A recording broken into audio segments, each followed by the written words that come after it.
पर पाश्चात्य दर्शन के अध्ययन के इतिहास का सृजन करने का प्रयास कर रहे हैं।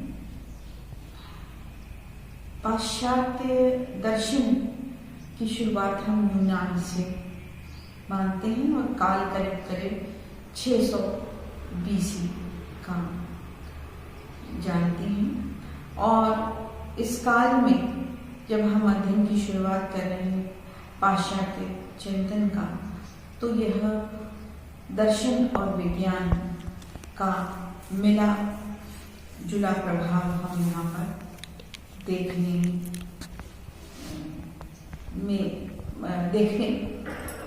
में पाते हैं। और यूं तो हम जानते हैं कि दर्शन की उत्पत्ति जिज्ञासा से,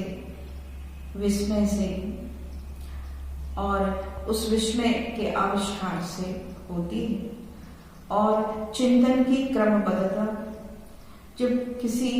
शाश्वत यथार्थ को अनुभूत करने का जो प्रयास करती है, तो वही दर्शन के रूप से में जाना जाता है। हम ये भली प्रकार जानते हैं कि किसी भी देश की सभ्यता, संस्कृति और उसका दर्शन निरपेक्ष नहीं होकर सापेक्ष होता है। यहाँ निरपेक्ष और सापेक्ष शब्दों की व्याख्या अति आवश्यक हो जाती है, क्योंकि निरपेक्ष यानी एक सत्य जो किसी भी प्रभाव से अपने स्वरूप को धारण न करके अपने मूल रूप में ही अपनी अभिव्यक्ति देता है, वो निरपेक्ष होता है। और जब कभी भी कोई सत्य किसी संदर्भ से अपने औचित्य को प्रदान करता है, तो वो सापेक्ष कहलाता है। इससे पहले कि हम सोफिस्टों का यूनान के दर्शन में अध्ययन करें, ये जरूरी हो जाता है कि हम जानें कि कोई भी दर्शन पर देश और काल की परिस्थितियां सापेक्ष रूप से काम करती, तभी हम उस दर्शन को बहुत गूढ़ता और गहराई से जान सकते हैं, अनुभूत कर सकते हैं। सोफिस्टों के अध्ययन से पहले ये जानना जरूरी है कि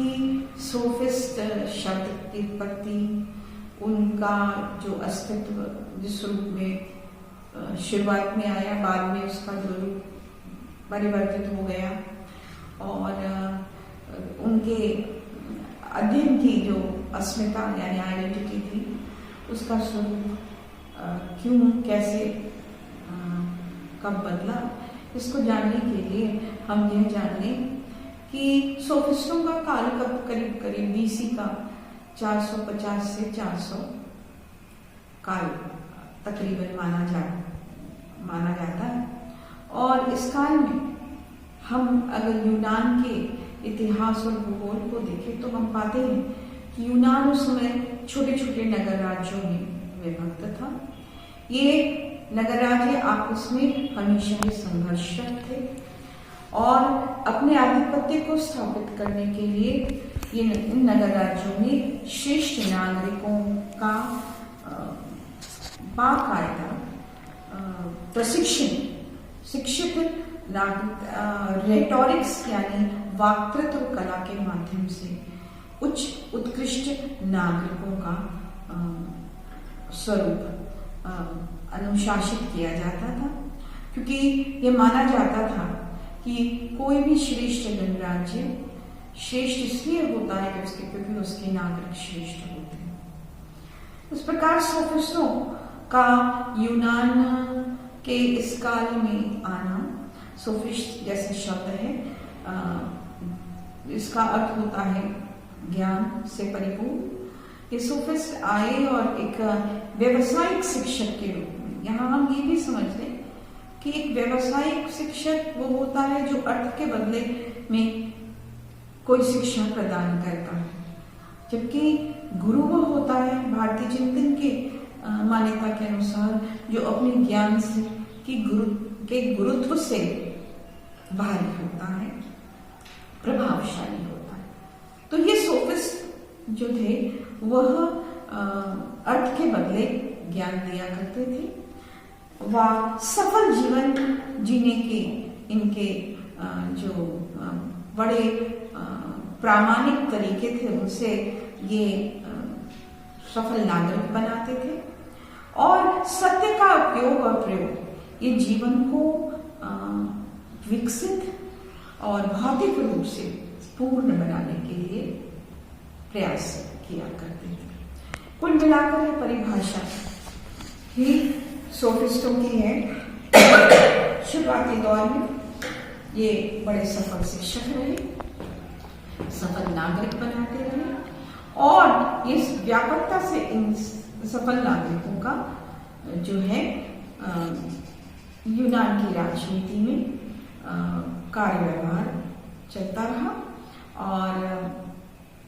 ये प्रभावी होकर अपने अपने गणराज्यों को सशक्त बनाकर और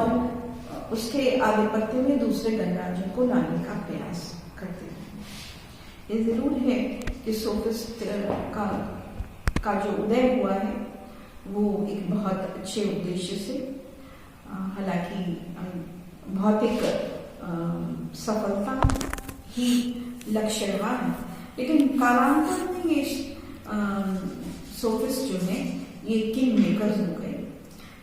राजा बनाने वाले हो गए और अपने प्रभाव की बतावता में इतने ज्यादा प्रभावी हो गए कि इनको ऐसा लगने लगा कि इनके कथन ही ब्रह्म वाक्य है। और यहीं से शुरुआत होती है सोफिस्टों के सापेक्षतावाद का। सोफिस्टों का सापेक्षतावाद ये बताता है कि हर एक का अपना निज ज्ञान होता है और चूंकि नैतिकता ज्ञान पर आधारित होने के कारण नैतिकता भी निज होती है। बाद में इन आधारों पर सोफिस्टों ने जो है जो जिस तरह का एक वातावरण जो कि सिर्फ सफल भौतिक जीवन को आधार बनाने लगा के कारण वो निष्फल हुए और जिसके कारण सुकरात को आना पड़ा। और सुकरात को जो कुछ भी सोफिस्टों का वाग्जाल जो बना हुआ था जिसमें आम नागरिक बुरी तरह से उलझ गया और उसका सिर्फ ज्ञानात्मक पतन ही नहीं हुआ, नैतिक पतन भी हुआ और जिसके कारण यूनान की जो दिव्य संस्कृति थी उसका विनाश हुआ। सुकरात ने इस विनाश को रोकने का भरपूर प्रयास किया और सोफिस्टों के मत से बिल्कुल भिन्न सुकरात ने अपना मत दिया जिसमें उन्होंने ज्ञान को फिर एक बार बहुत स्पष्ट और शाश्वत चिंतन के रूप में प्रतिष्ठित करने का प्रयास किया ताकि इस शुद्ध ज्ञान के आधार पर हम शुद्ध नैतिक जीवन के चरित्र पर अपने जीवन को चलाएं। और जब ज्ञान शुद्ध होता है तो उसमें किसी प्रकार की कोई अनैतिक बाध्यता नहीं होती और इसी कारण हम जब सुकरात ने ये बात कही, क्योंकि हमारे महाभारत के संदर्भों में भी कहा गया कि ज्ञान ही सद्गुण है और सद्गुण ही ज्ञान है, इसको स्थापित किया और एक बार फिर यूनान का जीवन